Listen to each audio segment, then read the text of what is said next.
If we're ending our elementary years, the Kinder 2 pupils, their pre-elementary, and the high school, their secondary education, then why commence or start? That is because as our elementary years will end, with its closing comes the beginning of something beautiful. Yes, today signals the start of our moving on to high school life, to the heart of the adolescent years, and to more challenges. As a young pupil, I have experienced two distinct feelings, that of happiness and of sadness. And tonight, I am very, very happy, just as all the other graduates here feel very happy.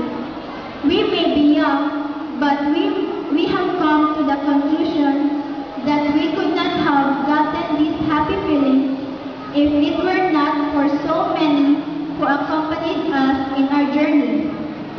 If I may mention some, first would be our school, for providing us with excellent training and exposure.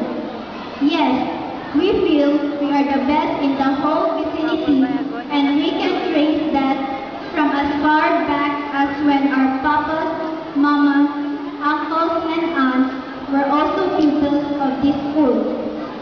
This is because the administrators want to have the best graduates. That's why